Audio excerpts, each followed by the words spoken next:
This video is for informational and educational purposes only. It's not a replacement for professional guidance. Always consult with a qualified expert, like a doctor or therapist, if you have concerns.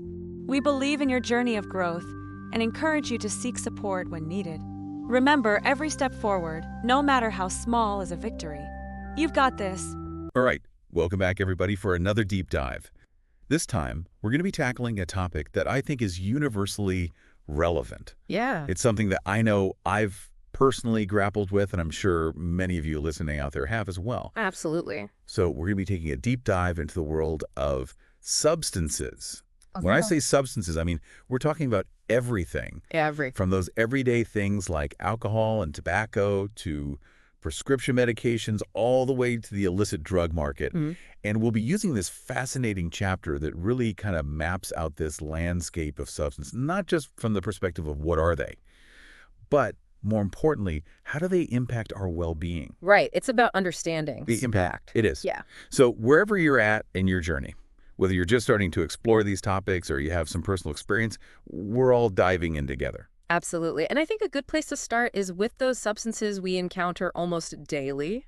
Okay. Things like alcohol, tobacco. Which, Yeah. they seem so commonplace. Right. They're everywhere. But this chapter really emphasizes the potential for dependence there. Yes. And not just physical dependence, but psychological too.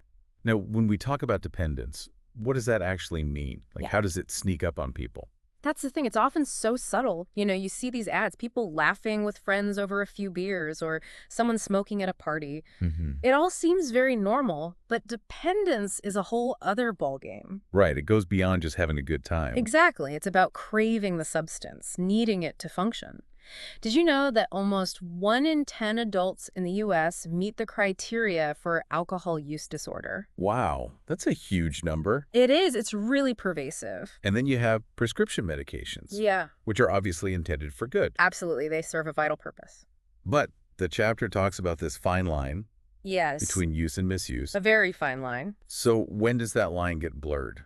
What should people be looking out for? I think the key is intent and control. Okay. Let's say you have a prescription for anxiety, right? If you're taking it as prescribed, managing your symptoms, that's responsible use. Right. But if you find yourself needing it for every stressful situation or needing higher doses to get the same effect, that's when it can become a problem. Because it starts to take over. Exactly. It's a slippery slope. It is. Because these medications, they target the same reward pathways in the brain as substances like cocaine or heroin. Oh, wow. So even though they're prescribed by a doctor, they still have that potential to kind of hijack those reward systems. They do. It's more complex than people realize. It is. And then you have marijuana, Well, which the chapter presents as kind of this paradox, right? yeah. Because for some, it's relaxing. For others, it impairs their thinking. So why such a difference? Well, it all comes down to individual brain chemistry Okay. and the specific compounds in marijuana. So THC, the psychoactive component, Right.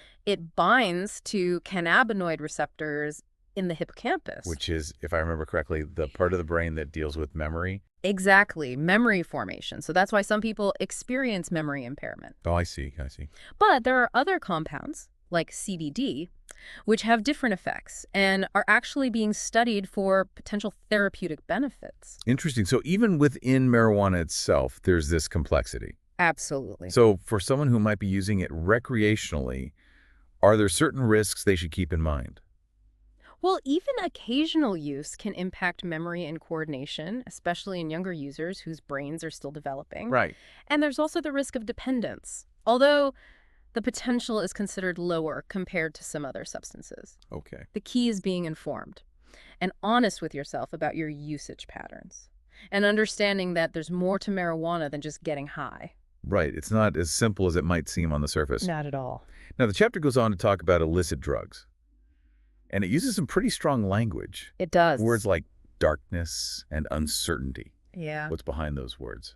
Those words highlight the very real dangers involved. We're talking about serious risks to physical health, overdose, organ damage, infections from needle sharing. Right. But it's not just physical. Illicit drugs can devastate mental and emotional well-being. The chapter mentions paranoia, anxiety, depression, and even psychosis in some cases. It's a stark picture. It is. It's a reality we can't shy away from. And then the chapter shifts gears a bit, and it starts talking about our own personal experiences and how everybody's journey is unique. So what makes someone vulnerable to substance use? What are some of those triggers that we should be aware of? Well, we all have vulnerabilities, and recognizing them is key. Some common triggers are stress, social pressure, loneliness, even boredom. I had a patient who started using alcohol heavily after a job loss. It was his way of numbing the feelings of failure and uncertainty. But that coping mechanism turned into a dependence it took years to unravel. It's a powerful reminder that it can happen to anyone. Absolutely. It can affect anyone, regardless of background or circumstance. Now, another key point the chapter brings up is the importance of support networks. Yes. And it's not just about avoiding substances, it's about having people to lean on. Exactly. We're social creatures. Connection is vital to our well-being. Sharing experiences and challenges within a supportive community can be incredibly powerful.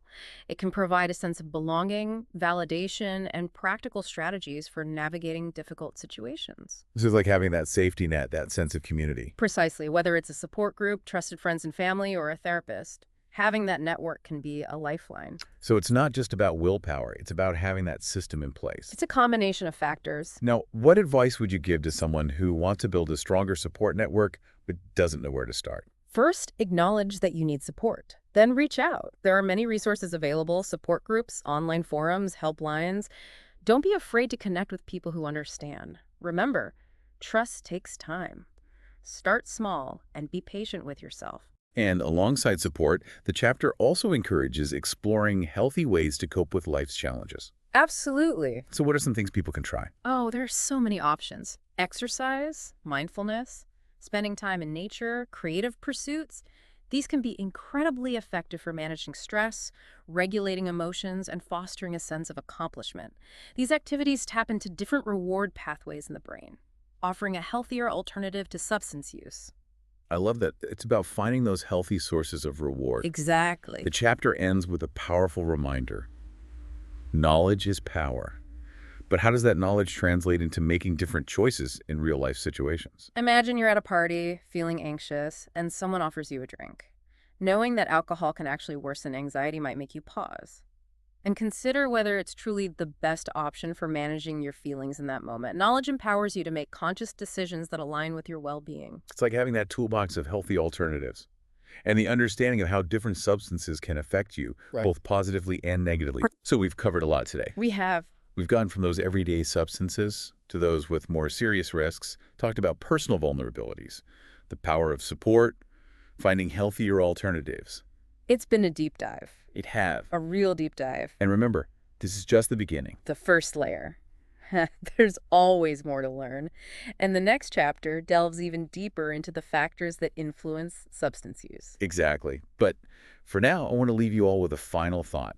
Now that you have a better understanding of this landscape, what's one thing you'll pay more attention to in your own life or interactions? Keep that question in mind as you move forward. Until next time, keep exploring.